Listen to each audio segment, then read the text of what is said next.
to breakfast. The year was 1927, and it was my wedding night. The first time I heard that story, all I could think of was, this workshop I'm teaching on writing your life story isn't going to be like the others. Fellow Toastmasters, guests, and distinguished judges, it is amazing where you can learn about sex. HBO in the middle of the night, on weekends when they run the program Sex in the Streets, a documentary. Sometimes when you're listening to your 15-year-old son and his friends, and they think you can't hear them. Or even when you're reading, I don't know, Hustler or Maxim magazine, maybe Cosmo, or anything else that Larry Flint publishes. I mean, let's face it, in the old days you could say you bought Playboy for the articles. You just can't say that about jugs.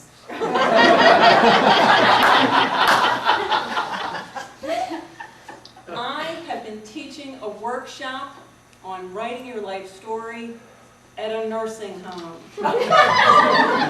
And a nursing home is where you can learn about sex. I had so many high hopes for this when I started. We were going to write about firsts. First bicycle. First day of school.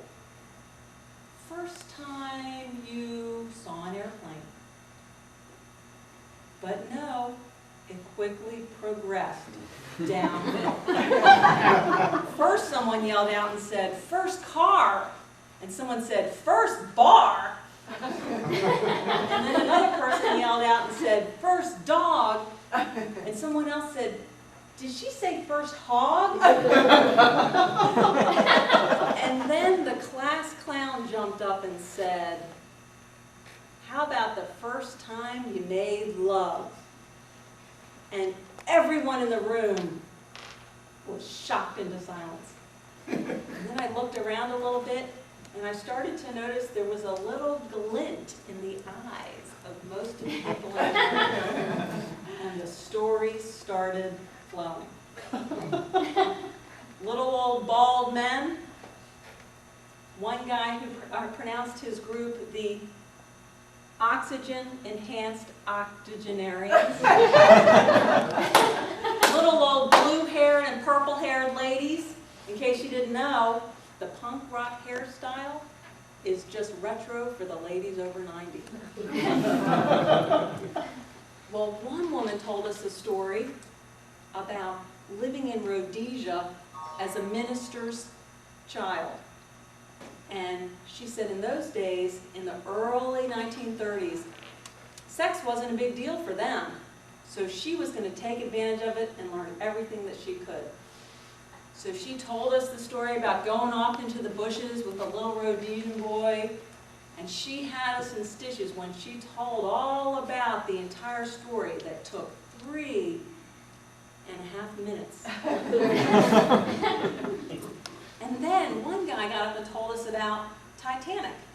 We all saw the movie Titanic when they were making out in the downstairs hold of the car in the back seat of the Model T Ford.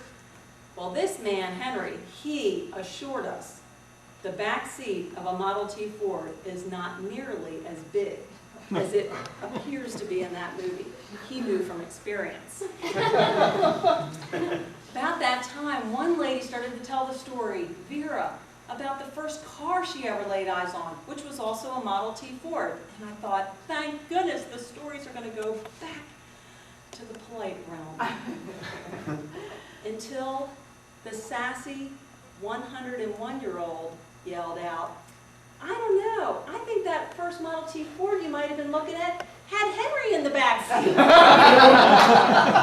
And it went back down from there.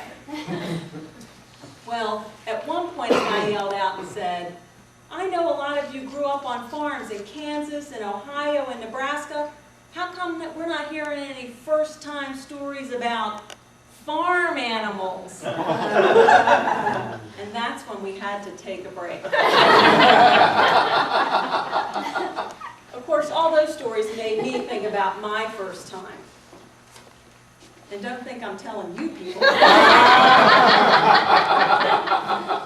I will tell you about the time my mother told me about the birds and the bees. I was sitting on the sofa in high school reading a book, and I'm trying to think of what the book was, and it was something like Fear of Flying, The Story of O, Coffee, Tea, or Me, something along those lines. And my mom came in and sat down and started stumbling over her words.